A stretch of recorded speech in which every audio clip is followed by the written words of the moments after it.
Hi friends, price Lord. இன்றைக்கி நம்ம கர்த்தரை அறிகிற அறிவினால் நமக்கு நித்திய ஜீவன் உண்டு அப்படின்னு சொல்லி வசனம் சொல்லுது. அதாவது to enjoy real life is to know God. கர்த்தரை நம்ம அறிந்து கொள்ளும்போது, இப்போ ஒரு எக்ஸாம்பிள் சொல்லணும்னா, ஒரு பேப்பரில் பிரியாணி எப்படி இருக்கும் அப்படின்னு சொல்லி நான் எழுதி வைக்கிறேன் அப்படின்னா, அதை படிக்கிறேன்னு வச்சுக்கோங்களேன்.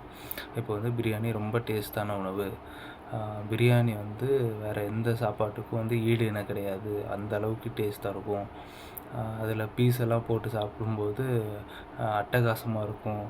இந்த மாதிரிலாம் நான் எழுதுனேன்னா, அது நான் படிக்கும்போது என்கிட்ட பிரியாணியை பற்றி கேட்டால் சொல்லிடுவேன். பிரியாணி எப்படி இருக்குன்னு கேட்டால் சொல்லிடுவேன். ஏன்னா நான் படிச்சிருக்கேன், அதை பற்றி எனக்கு தெரியும். ஆனால் உண்மையாக நான் அதை சாப்பிட்ருக்கேனா அப்படின்னு கேட்டால் இல்லை. ஸோ நான் வீடியோ எக்ஸாம்பிளுக்காக சொல்கிறேன். ஸோ ஆக்சுவலாக அந்த பிரியாணி சாப்பிட்ட ஆளுக்கு தான் அதோட எக்ஸ்பீரியன்ஸ் தெரியும், அதை பற்றி படித்த ஆளுக்கு அதை பற்றி தெரியாது. ஸோ நம்ம இயேசுவை பற்றி எனக்கு தெரிகிறது வேறு, நான் இயேசுவை எக்ஸ்பீரியன்ஸ் பண்ணுறது வேறு. ஸோ இயேசுவை பற்றி எனக்கு எவ்வளோ தெரிஞ்சாலும் அது பிரியாணியை பற்றி நான் படித்த கதை தான். அதனால் எனக்கு எக்ஸ்பீரியன்ஸ் இருக்கா அப்படின்னு கேட்டால் இல்லை.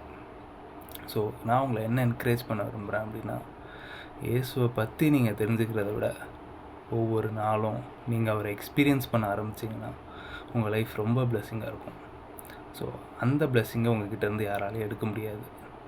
வேறு எந்த பிளெஸ்ஸிங்காக இருந்தாலும் எடுத்துடலாம். ஆனால் இயேசுவை நீங்கள் அறிகிற அறிவு, பவுல் சொல்லும்போது, கர்த்தரை அறிகிற அறிவுக்காக நான் எல்லாவற்றையும் நஷ்டம் என்று எண்ணுகிறேன், குப்பையுமாக எண்ணுகிறேன்னு சொல்கிறார். ஸோ அவர் அதை எக்ஸ்பீரியன்ஸ் பண்ணதுனால அப்படி சொல்கிறாரு. நம்மளும் அதை எக்ஸ்பீரியன்ஸ் பண்ணுவோம், அந்த லைஃப்பை என்ஜாய் பண்ணுவோம். God bless you.